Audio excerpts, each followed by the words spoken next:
C'est un peu si tu dis à l'agriculteur, sème tes tomates, mais attends-toi pas à avoir des tomates, tu vois. Ouais. Donc, c'est vrai que le principe de dire, si je sème, je m'attends à récolter, mais de faire attention des contraintes qui sont mises. Il faut que ça vienne avec joie. Des fois, dans certains cercles, on peut mettre des pressions financières et là, on se sent obligé de donner. Moi, je pense qu'il faut que la loi soit sur notre cœur et parce que je sais que ça plaît à Dieu, je le fais, peu importe les pressions.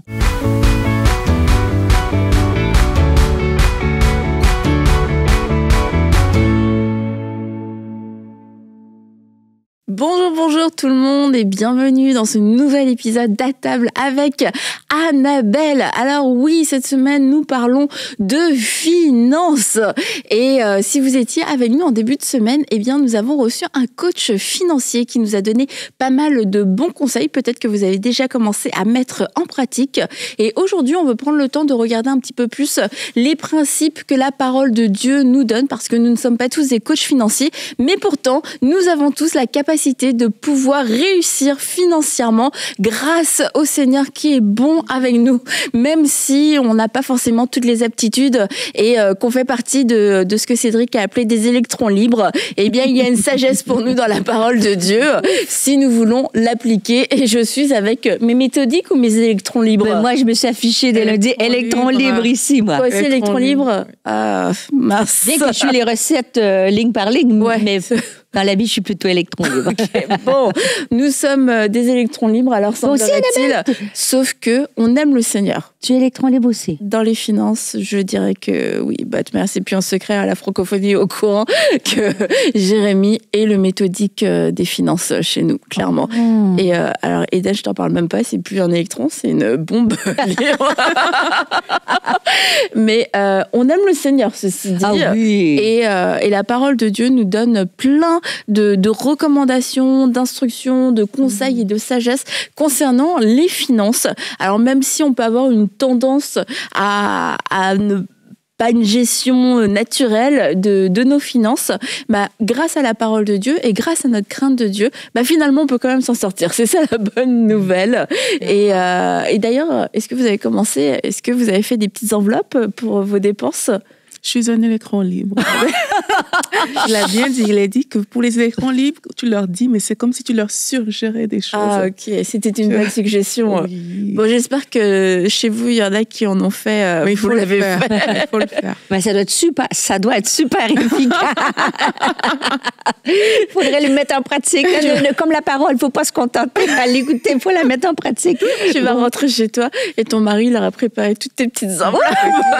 J'ai tout préparé pour toi. Moi, je voyage. Quand je voyage, j'ai même pas 1 euro. Moi, je voyage toujours. Tu vois, donc, j'ai un peu de travail à faire pour les enveloppes. Bon. Mais je pense que mon mari serait content. Donc, on a regardé un petit peu les grands principes dans la parole concernant les finances.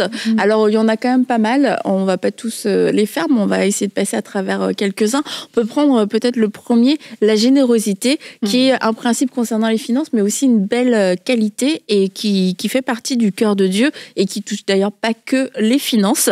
Et je pense que c'est toi qui vas nous parler de générosité. Écoute, parce qu'on a décidé que tu étais généreuse.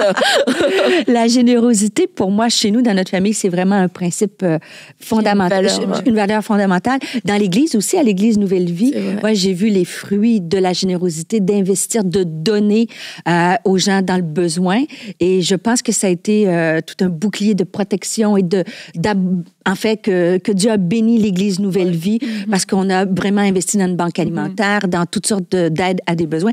Et c'est un principe qui est biblique. Et le verset qui, moi, me parle lorsqu'on parle de générosité, c'est dans les Proverbes, le livre de la sagesse, qui dit, Proverbe 19, verset 17, « Celui qui accorde une faveur aux pauvres prête à l'Éternel qui lui rendra son bienfait. » Et j'aime bien l'idée que quand tu donnes, que ce soit un organisme à quelqu'un qui est dans le besoin, toute forme de générosité, la Bible nous dit que c'est comme si tu passais tes sous, ton argent à l'Éternel et au moment opportun, Dieu va te redonner ce que tu as donné. Et moi, j'aime le principe de le faire par amour et par compassion. J'aime pas l'idée de dire je vais bénir quelqu'un qui est dans le besoin parce que Dieu va me bénir, tu vois? Mais Mais néanmoins, c'est quand même un principe de semence et de récolte de la parole. Et l'important, c'est de trouver que Dieu nous donne un cœur de compassion. Puis de dire, à travers mes finances au quotidien, est-ce que je peux bénir quelqu'un par des petits ou des grands montants? Mais financièrement, je crois que c'est une façon de réussir. Et c'est un principe que tu retrouves partout dans la parole de Dieu. Quand tu regardes Ésaïe 58, voici le jeûne auquel je prends plaisir. Lorsqu'on prend soin de la veuve et de l'orphelin, cela réjouit le cœur de Dieu et cela ouvre le ciel pour nous. Et c'est bon au niveau individuel, c'est bon pour des églises, c'est bon pour des... Si tu as une business, une petite entreprise, tu peux aussi semer dans la vie, dans des ministères et dans des organismes qui en ont besoin. Donc moi, je trouve que c'est un des principes le plus qui plaît à Dieu et qui rapporte des dividendes. Ouais. Des dividendes. La Bible dit aussi, comme tu as dit, que qui prête aux pauvres donne à l'Éternel. Et la générosité, dans la parole de Dieu, on parle de beaucoup d'aumônes, en fait. Oui. Et c'est important de se dire, je veux être quelqu'un qui le fait. On retrouve vraiment ça fait partie des principes bibliques, hein, comme on dit la dîme, l'offrande. La libéralité, c'est vraiment un principe biblique qu'il est important de mettre en œuvre. Donc, une personne qui s'engage dans la générosité, comme tu as dit, les orphelins, les veuves, même le royaume de Dieu, la façon de le développer, de le faire avancer, les pauvres, les sans-abri, etc. Une personne qui s'engage comme ça est vraiment en train de fonctionner sur la base d'un principe biblique. Tout ce qui s'appelle principe, c'est des lois, en fait, qui s'appliquent de façon naturelle. Pour rejoindre ce que tu disais. Exact. On dit aussi, ça peut être un partenariat comme on fait avec UMC. C'est une forme aussi de mettre en action notre générosité. Et il ne faut pas attendre, je pense. Des fois, on a la pensée de dire, j'ai pas vraiment de sous. Tu sais, Stéphanie, moi, mon budget il est serré.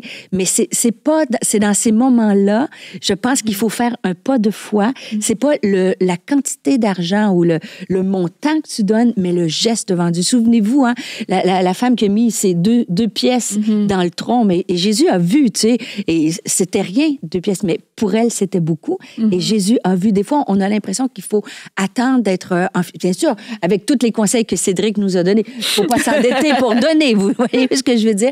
Mais il y a des fois dans nos vies, faire un sacrifice et de le faire. Et ça, là, personne ne le voit et ça ouvre le ciel. Et ça, on le voit, nous, dans toute l'histoire de l'Église Nouvelle Vie. Comme plusieurs savent, mon mari est pasteur administrateur à l'Église Nouvelle Vie depuis la fondation de 31 ans, depuis Abraham, non, depuis 31 ans. Et ça, c'est un principe lorsqu'on a donné dans un temps de construction, par exemple, à l'Église, et on a reçu un don qui était exceptionnel. Mais avant, quand c'était serré, ils se sont mis les administrateurs autour de la table et au lieu de dire qu'est-ce qu'on va faire, ils ont prié et on a fait un don important dans un pays qui en avait vraiment besoin, à une église là-bas qui en avait vraiment besoin, quand on avait nous-mêmes des besoins.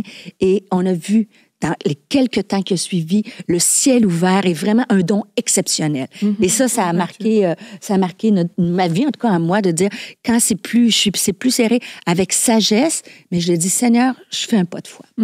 Et je regardais les commentaires des partenaires de MC, parce que tu en parlais, et j'ai vu qu'il y avait une jeune fille, Naomi, 19 ans, qui est étudiante, et elle est devenue partenaire.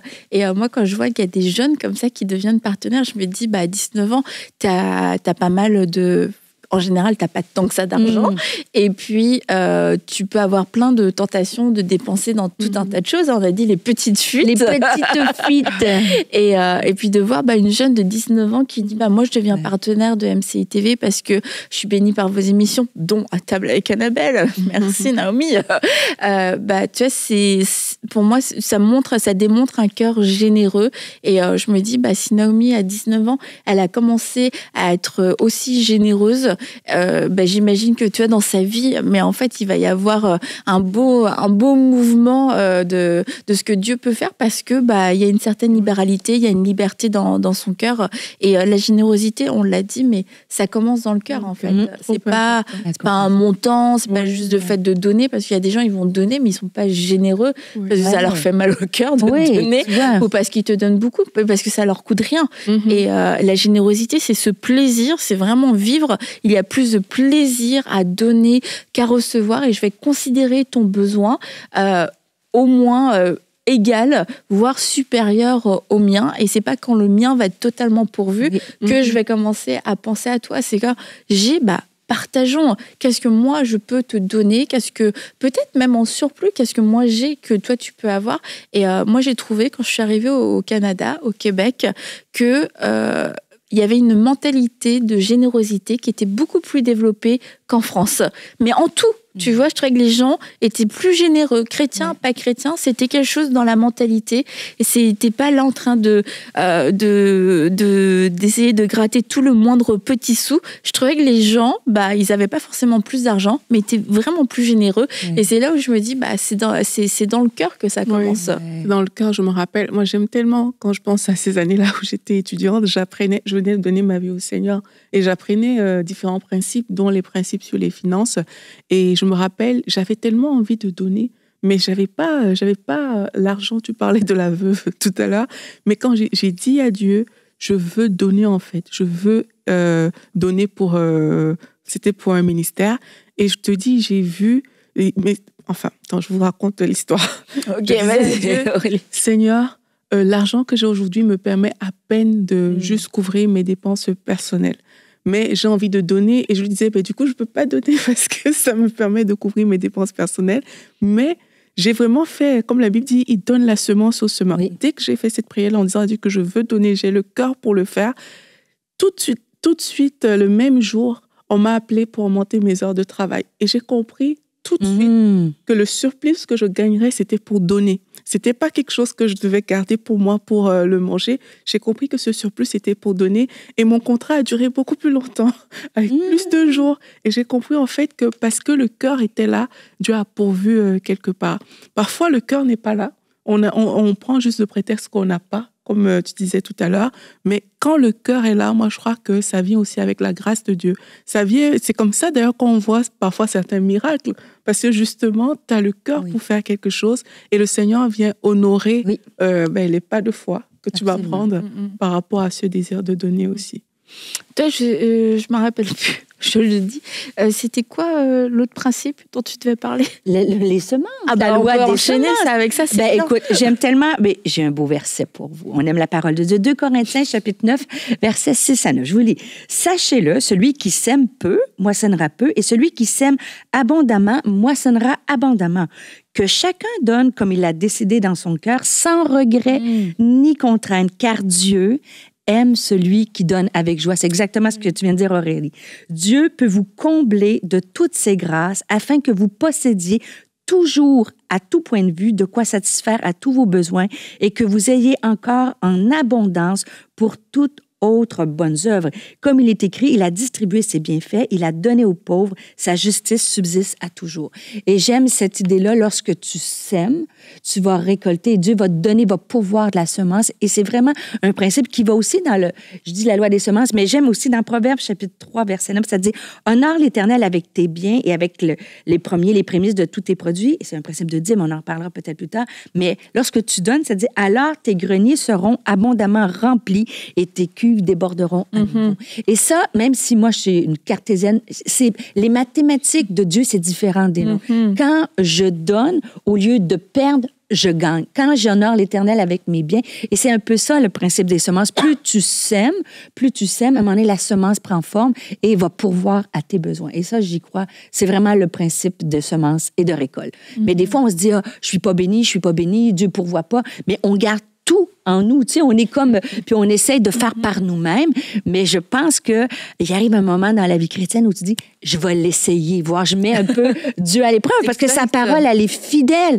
Donc, s'il dit, si je l'honore, ça dit que mes greniers vont être remplis. Donc, moi, je trouve que j'espère mettre quelqu'un au défi à la mesure de ses capacités, avec joie, sans contrainte. Il n'y a personne qui est forcé à ça, mais de dire, quand je veux être béni, c'est pareil, hein, plus je prends du temps avec lui, plus je suis béni. Toutes ces lois du royaume, mais c'est là qu'on voit Dieu agir. Et dans nos finances, et tu sais, la Bible nous dit, là où est notre cœur, là notre trésor. Hein, c'est de savoir qu'est-ce que... Et la Bible ne dit pas que qu'est-ce qui est terrible, c'est pas l'argent. C'est l'amour de l'argent. Tu peux avoir peu d'argent et le garder pour toi et tu peux en avoir et vice-versa, tu vois. Donc, c'est l'important, c'est pas on revient à la même chose de quantité, mais le cœur. Je donne avec joie. Et je mets Dieu au défi, puis je suis sûre que Dieu... Il va répondre. Tu disais, quand on parlait aussi de la générosité, moi, je ne veux pas donner avec cette première motivation de recevoir, de récolter. Sauf que c'est un principe biblique et que même si c'est pas notre première motivation, c'est comme ça que Dieu fonctionne. Et c'est quand même important de le dire et puis de le savoir, parce que sinon on se prive d'une sagesse pour nos finances, et de ne pas dire écoute, il y a cette loi qui existe dans la parole de Dieu de la semence et de la récolte. Ce serait comme de priver un agriculteur, de lui dire écoute, pour que tu vives une récolte, va falloir que tu sèmes, et parce que on veut pas le manipuler, on veut pas qu'il croie qu'il faut qu'il donne, etc.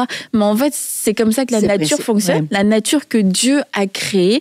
Et de la même façon, parce que pour Dieu, l'argent n'est pas sale, il peut en parler avec beaucoup de simplicité et sans aucune gêne. Et c'est un peu les excès qu'on a pu en faire, et puis les manipulations qu'il y a pu avoir autour de ce message de la semence et de la récolte. Mais ça n'empêche pas que ce principe est de Dieu, est divin, et quand il est appliqué et enseigné et reçu de façon pure, en fait, je veux dire, c'est la sagesse, je dirais, c'est le principe de base pour vivre une santé financière et une croissance financière. C'est un peu si tu dis à l'agriculteur, sème tes tomates, mais attends-toi pas à avoir des tomates, tu vois. Ouais. Donc, c'est vrai que le principe de dire, si je sème, je m'attends à récolter, mais de faire attention des contraintes qui sont mises. Il faut que ça vienne avec toi. Des fois, dans certains cercles, on peut mettre des pressions financières, et là, on se sent obligé de donner. Moi, je pense qu'il faut que la loi soit sur notre cœur, et parce que je sais que ça plaît à Dieu, je le fais, peu importe les pressions. Je le fais parce que, tu sais, aussi, moi, je le fais sans contrainte, mais je le fais par contre. Parce que des fois, on peut se justifier. Moi, je veux pas de pression et je donne pas, tu vois. Mais de le faire, de faire des pas de foi à toutes sortes de niveaux. Et sur les bonnes terres aussi. On parle de la loi de la semence et de la récolte. La qualité de la terre dans laquelle l'agriculteur va semer est déterminante. Donc, ce serait jeter ses graines que d'aller le faire sur une terre rocailleuse ou une terre qui ne peut tout simplement pas récolter. Donc, c'est important aussi d'être dirigé par le Seigneur, comme on est en train de dire, pour qu'il nous pousse à semer de la bonne manière. Et cette loi-là, de façon particulière, la loi de la semence et la récolte, en fait, quand on lit la parole de Dieu, on voit qu'elle s'applique partout. Vraiment, elle s'applique à tous les niveaux. Oui. Dieu a semé son Fils pour que nous-mêmes, en fait, on devienne ses enfants. Vous voyez, j'ai cette histoire souvent que moi, ça m'a beaucoup parlé par rapport à la loi même de la semence. C'est une méditation que je faisais une fois sur la mère de Moïse. C'est qu'elle a semé son fils, mais elle a récolté un libérateur pour tout un peuple. Et c'est sûr qu'elle le faisait quand elle laissait son fils aller dans l'eau, là, on va dire ça comme ça, mais son cœur était déchiré. Elle ne le faisait pas en rigolant que « Ok, bye bye mon fils », mais qu'est-ce que ça a eu comme récolte en retour ? Ça a eu comme récolte la libération de tout un peuple. Et parfois, cette chose qu'on donne, on n'imagine pas toutes les retombées que ça peut avoir pour le royaume de Dieu. On se dit que, OK, on a donné un montant, mais est-ce que tu imagines les vies transformées, les saluts qu'il y a derrière ces choses, toutes les choses, par exemple, qui sont mises en place dans les églises, les programmes de transformation, etc.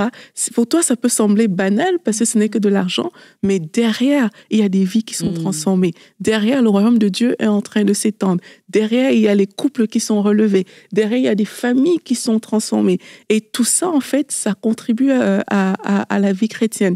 Donc, la loi de la semence, de la récolte, faut pas la voir même de façon égocentrique. Tu vois, c'est quelque chose de marchander avec Dieu la récolte, tu vois. Vraiment plus grand, en fait.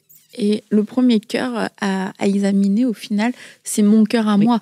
Parce que qu'est-ce qui fait que certaines personnes vont être, on va dire, crédules et vont entendre des messages où il y a des appels aux offrandes qui sont totalement exorbitants et choquants, il faut le dire. Mais qu'est-ce qui fait que certaines personnes répondent à ces appels-là ? C'est parce qu'on va blâmer les gens qui font ces appels, et je peux le comprendre, mais c'est de se poser la question, pourquoi est-ce que je suis une cible facile ? Est-ce que c'est parce que mon cœur s'emballe quand j'entends donner $1,000 et dans la semaine, vous allez recevoir 10 000 ? Est-ce que c'est à ce moment-là que mon cœur s'emballe ? Et parce que aussi, comme tu disais, si on s'aime dans une œuvre, c'est parce qu'on s'attend à des résultats qui nous dépassent, qui dépassent un gain personnel. C'est parce qu'on veut voir des vies transformées. C'est les témoignages qu'on reçoit des partenaires. Moi, je s'aime parce que vous êtes en train d'investir dans cette génération par rapport à ma Bible, parce que vous changez des vies, parce que ma propre vie a changé et que vous allez le faire pour d'autres personnes, mais pas pour un enrichissement personnel. Tu sais, j'ai pas vraiment vu de commentaires de gens qui disent moi je t'aime parce que je veux juste être béni en retour et puis recevoir un maximum d'argent. Mais c'est de se dire à quel moment mon cœur est touché dans ce genre d'appel. Est-ce que c'est au moment où je suis touchée par l'œuvre de Dieu, je suis touchée par la récolte spirituelle, ou parce que mon cœur accepte ce principe alors que j'étais le seul maître de mes finances, ou alors est-ce que mon cœur est touché et agité de façon du coup charnelle parce qu'on me dit tu vas gagner vite et beaucoup d'argent. Ouais, c'est ça et si c'est ça, en fait c'est mon cœur à moi qui doit être remis en question, et c'est là où je dois accepter le travail de Dieu, de dire Seigneur, enlève cet amour de l'argent, enlève cette recherche du gain, de l'appât, parce que je deviens, ça ne t'honore pas, et parce que je deviens une cible sensible, fragile, et du coup tous ces pièges du diable, je risque de tomber dedans, et je dois m'en préserver. Et ce qui nous amène à un autre point, c'est cette recherche justement de l'enrichissement personnel, qui pour le coup n'est pas un principe. Ah non, pas du tout, c'est pas un principe de Dieu. Et il y a ce verset dans la Bible, dans Luc, où le Seigneur dit que la vie d'un homme ne dépend pas de ses biens, fût-il dans l'abondance. Et quelquefois, justement, on pense tellement, avec tout ce qu'on peut voir, même sur les réseaux sociaux et tout, que notre vie dépend un peu de ce qu'on a, de ce qu'on veut bien afficher, des biens qu'on présente.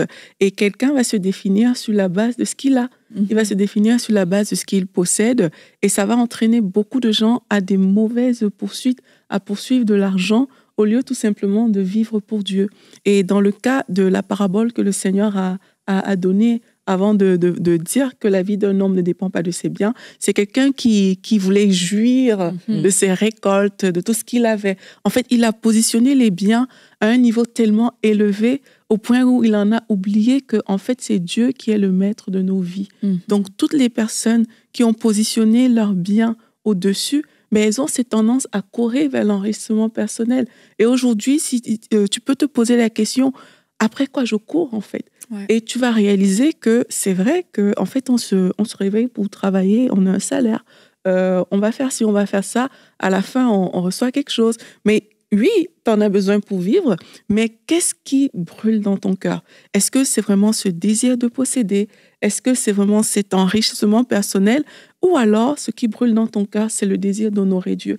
Ouais. Chaque fois que tu vas te retrouver dans la posture où tu veux honorer Dieu, il y a même des choses qu'on va te proposer où tu vas dire non. Ça, je peux pas. Tu vas mettre des limites dans ta vie sur certaines choses. Il y a des boulots que tu vas pas accepter de faire parce que tu veux honorer Dieu. Mais quand tu es dans la logique de l'enrichissement personnel, tout ce qui a le flair de l'argent devient une opportunité, en fait. C'est comme, oui, on a parlé des investissements, c'est un bel investissement, je vais gagner gros très vite. Et je cours. Ouais. J'ai plus le temps même de m'arrêter pour... C'est ceux qui ont entendu l'émission de lundi, ils ont déjà commencé à investir en bourse sans rembourser leur crédit. Voilà, attention. En fait, il faut s'arrêter. Quand on veut faire les choses vraiment pour Dieu, on parle beaucoup de cœur dans cette émission. Il faut s'arrêter pour voir, Seigneur, est-ce que tu es d'accord avec ça? Mais quand on veut faire les choses pour nous, et moi, c'est ça que j'appelle l'enrichissement personnel. Parce que enrichissement personnel, ça ne veut pas dire que tu as 1 million dans ton compte. Hein.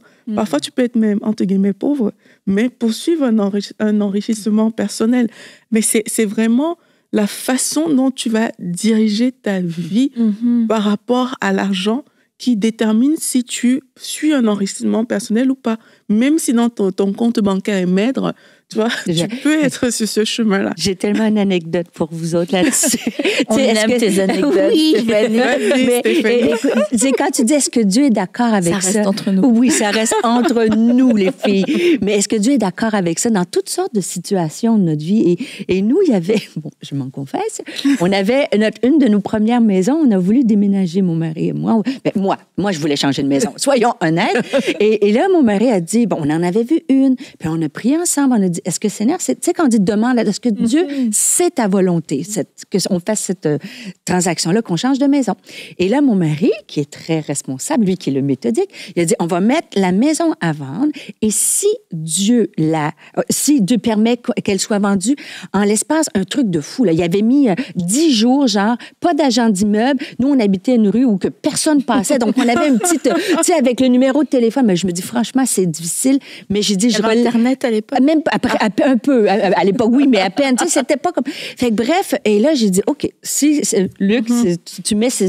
On va mettre vraiment Dieu à l'épreuve. On a prié, mais j'ai dit, moi, je vais prier. Et je vous dis vrai, comme vous êtes là, fait que je prie. Évidemment, personne. La journée même que notre entente est finie, mon mari a la pancarte avant. Ouais. Il s'en va dans le petit cabanon à l'arrière, puis il me dit, en s'en allant, il dit, tu vois, Stéphanie, Dieu voulait pas qu'on vende la maison, on va rester là. Puis j'ai dit, ouais, Seigneur, ben si c'est ta volonté. Et au même moment, il y a la pancarte, le téléphone sonne, puis il y a une femme qui a demandé rendez-vous et on a vendu la maison à moins une. Et ça nous a donné... Et en fait, même, bon, on lui dira pas, mais même un prix plus élevé qu'on avait demandé. Et parce qu'on avait demandé la direction de Dieu très précisément, j'étais confiante de dire, OK, on va changer cette maison-là, mais je sais que Dieu est dans l'affaire. Mais mon mari, depuis ce temps, puis mes enfants, ils disent, toi, quand tu pries, c'est dangereux. Parce qu'il était sûr qu'on n'allait jamais là-bas. Pas déclarer non. J'ai une femme en prière.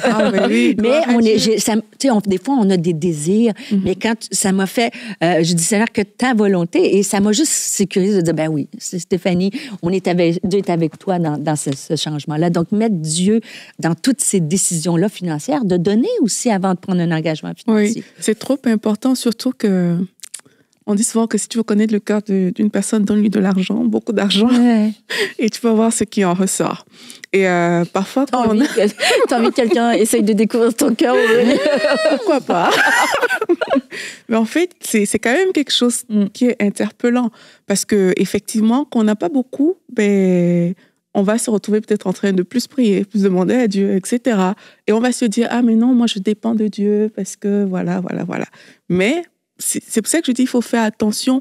Quand on dit enrichissement personnel, c'est pas juste la quantité que tu as dans ta main, c'est vraiment le cœur que tu as, le cœur pour demander la sagesse de Dieu, le cœur pour mettre Dieu dans tes affaires, le cœur qui te permet de dire non, le cœur qui te permet de rester intègre, de rester honnête. C'est ce cœur-là, et humble, effectivement, c'est ce cœur-là qui te permet de dire, OK, là, en fait, c'est pas mes intérêts que je suis en train de rechercher. Je suis en train de rechercher les intérêts de Dieu.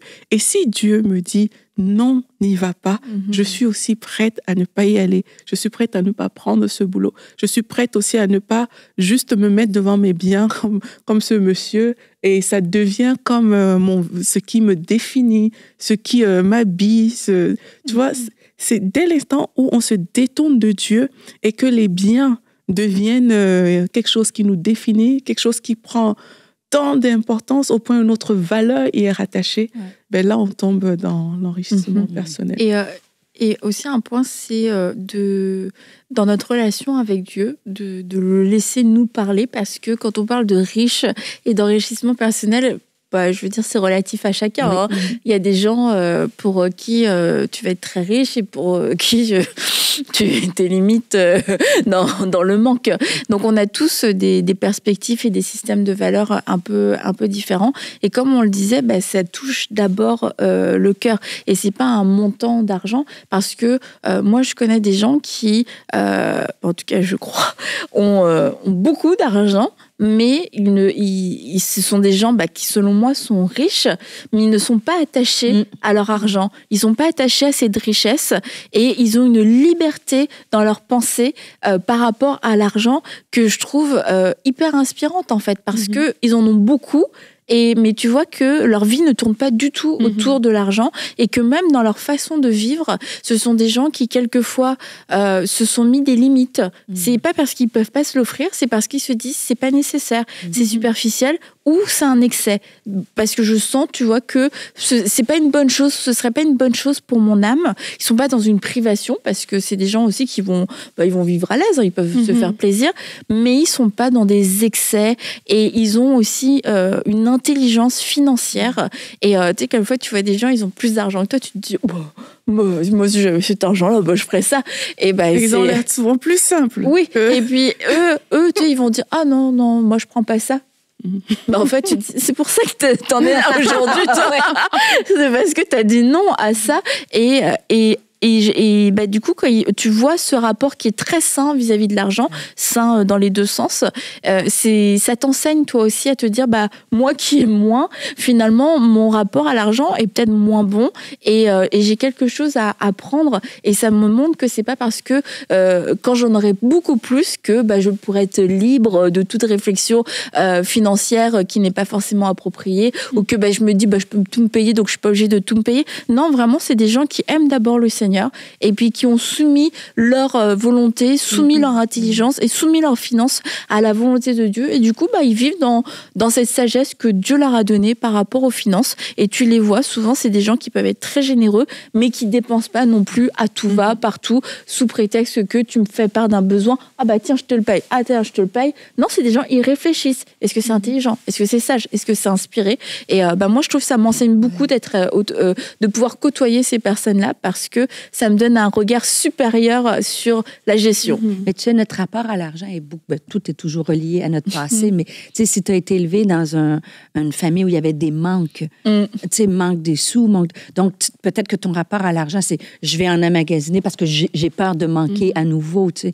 Et c'est tout ça que par rapport à l'argent, c'est un bon test, comme tu disais aussi, Aurélie, de voir qu'est-ce que ça génère dans mon cœur, la quantité. Est-ce qu'il y a quelque chose que j'ai manqué et j'ai peur d'en manquer encore aujourd'hui. Et ça, Dieu, il faut qu'il vienne venir guérir ça parce qu'il dit qu'il prend soin de nous, tu sais.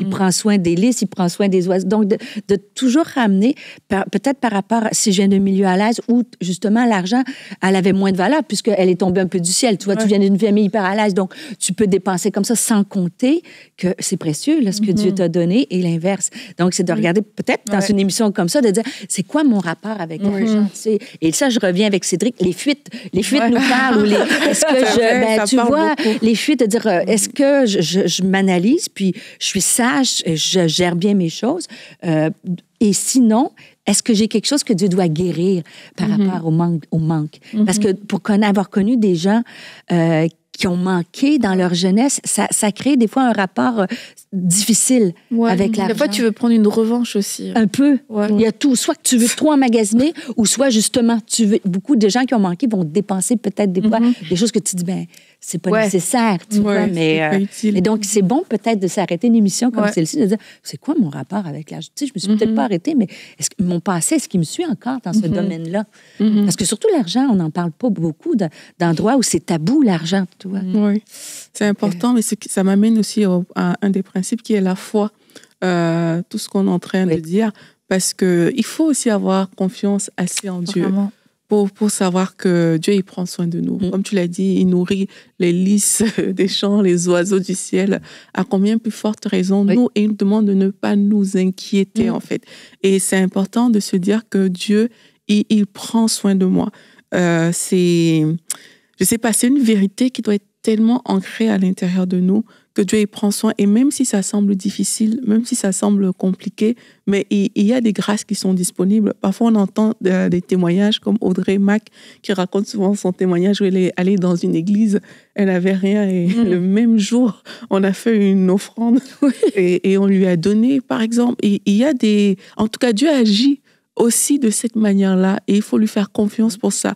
Maintenant, je veux quand même mettre une parenthèse à tout ça, parce qu'il y a aussi des personnes qui réfléchissent juste sur la base que Dieu doit faire le miracle, tout le temps. C'est comme si, on doit toujours être en mode miracle, mais pour moi, le miracle doit quand même rester exceptionnel.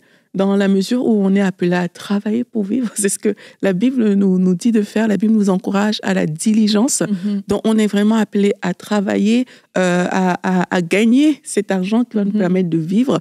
Donc, tu ne peux pas croiser les bras et attendre le miracle chaque jour parce que Dieu est bon, etc. Ouais, parce que la suite des proverbes qui parle de celui qui ne travaille pas, mange pas. Il faut faire attention parce que des fois, on n'a pas de travail. Je ne veux pas généraliser, mais il y a une notion faut travailler aussi. C'est ça. Autant on doit s'attendre à Dieu pour expérimenter la faveur de Dieu dans nos finances.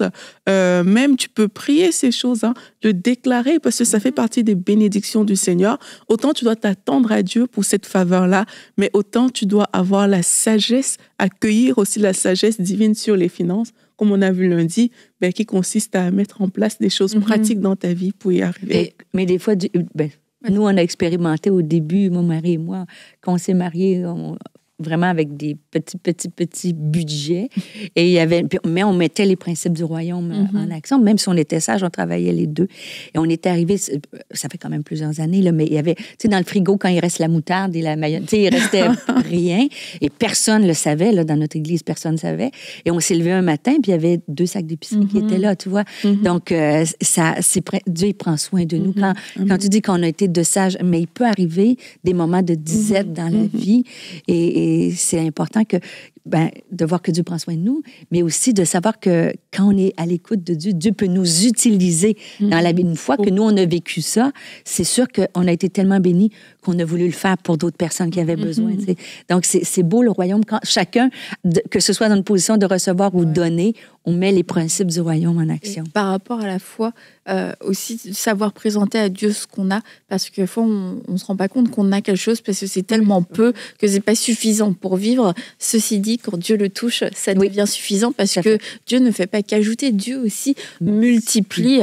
Et c'est dans ces moments-là qu'on doit s'attendre au miraculeux. Mais bien souvent, le miraculeux part de quelque chose qu'on va présenter à Dieu. Et c'est quand Dieu le touche, c'est là que le miracle opère. Et ça peut être quelques pains, quelques poissons, un peu de farine, un peu d'huile, des choses qui paraissent tellement insignifiantes. Et ça peut être un petit salaire, ça peut être une petite réserve, ça peut être des petits moyens, en fait, et que Dieu va toucher. Oui, parce que parfois, on a plus que ce qu'on pense. Je me rappelle, une fois, j'étais comme, OK, je vais faire l'état de mon troupeau, etc. Qu'est-ce que j'ai et tout. Et j'étais étonnée. J'étais comme, mais j'ai beaucoup plus que ce que je pense. Mais dans le quotidien, mais tu vas te vivre en disant que mais j'ai pas assez, il manque ci, il manque ça. Mais parfois, il suffit juste de s'asseoir. Tu as dit présenter ce qu'on a à Dieu. Vraiment s'asseoir et regarder, en fait, qu'est-ce que j'ai. Et déjà, tu vas bénir Dieu en action de grâce parce que tu vas réaliser que tu as quelque chose. Et là, tu pourras maintenant présenter, comme tu as dit, ces choses-là. Et essayer de faire l'inventaire, c'est aussi dans ce sens-là. Mais aussi, quelquefois, dans cette société de consommation, on nous fait croire qu'on a toujours besoin de quelque chose ou qu'on n'a pas assez. Et quelquefois, à cause de notre manque de rigueur ou d'organisation, on ne se souvient pas de ce qu'on a. Puis on peut racheter, on peut multiplier. Et pour la petite histoire, j'ai acheté un câble pour mon téléphone et c'est pas moi qui ai ouvert la commande, c'est Jérémy qui a ouvert la commande et en plus mon beau-frère était là, Anthony, et en fait deux méthodiques ensemble, c'est ça. Et là j'étais dégoûtée, je me dis c'est sûr ça va être retour à l'envoyeur mon truc, je sais pas pourquoi mais j'en suis sûre. Et en effet ça a été retour à l'envoyeur direct. Qu'est-ce qu'elle fait, parce qu'en fait Jérémy dit mais pourquoi t'as acheté ça? Parce qu'on n'en a pas. On n'en a pas. Et là, il va dans le tiroir. Et là, alors on en a un, on en a deux, on en a trois. Gna, gna, gna, gna, gna. Bref. Donc finalement, c'est juste que je les trouvais pas. Et j'ai cru que j'en avais pas. Et j'en ai racheté. Oui. Mais bon, je vais te dire, les méthodiques ont remédié à ça. Rapidement. Et avant de terminer, il y aurait eu d'autres principes à voir, mais on veut prendre un temps pour prier pour vos finances et vous accompagner particulièrement si vous êtes dans un temps où vous avez peur de manquer parce que nous croyons que Dieu pourvoit. Est-ce que tu veux prier, Aurélie? Merci Seigneur parce que tu pourvois, comme Annabelle vient de le dire. Tu pourvois à tous nos besoins. Et tu as dit dans ta parole, ne vous inquiétez de rien, mais en tout temps, faites connaître à Dieu vos besoins. Et tu as dit, Père éternel, que tu es là, en fait, pour nous remplir de paix. Seigneur, merci parce que alors que ma sœur est là et qu'elle te présente ses besoins, dans cette situation dans laquelle elle est. Seigneur, tu viens pourvoir maintenant, au nom puissant de Jésus-Christ. Seigneur, la Bible dit que tu fais infiniment et abondamment, au-delà de ce qu'on peut penser, de ce qu'on peut imaginer. Alors, au nom de Jésus-Christ, nous venons déclarer maintenant, dans les situations de nos frères, de nos sœurs, que tu fais infiniment et abondamment, au-delà de ce qu'ils pensent, de ce qu'ils imaginent. Nous appelons la faveur dans ces maisons au nom de Jésus. Seigneur, ceux qui ont besoin de miracles, nous appelons ces miracles au nom puissant de Jésus-Christ. Seigneur, rien n'est trop élevé pour toi. Alors nous déclarons que quelles que soient les situations, cette femme qui a longtemps pleuré parce qu'elle s'attend à toi, au nom de Jésus, aujourd'hui même, quelque chose se passe dans cette vie. Gloire et louange te soient rendues, ô Dieu. Amen. Amen. Amen, amen. Alors, soyez bénis et soyez particulièrement bénis dans vos finances en recevant cette sagesse, cette connaissance aussi des principes bibliques et en vous attendant à ce que Dieu puisse faire le reste que vous n'avez pas, mais ce dont vous avez besoin, eh bien, nous croyons que Dieu est bon et que dans sa bonté, il va pourvoir d'une façon surnaturelle, d'une façon peut-être même surprenante. Et on vous encourage encore une fois, n'hésitez pas à laisser vos commentaires et puis aussi à envoyer vos témoignages, emcitv.com/témoignages. On me dit amen? C'est ça? Très bien, c'est bon. Donc on se dit à vendredi. Bye bye. Bye.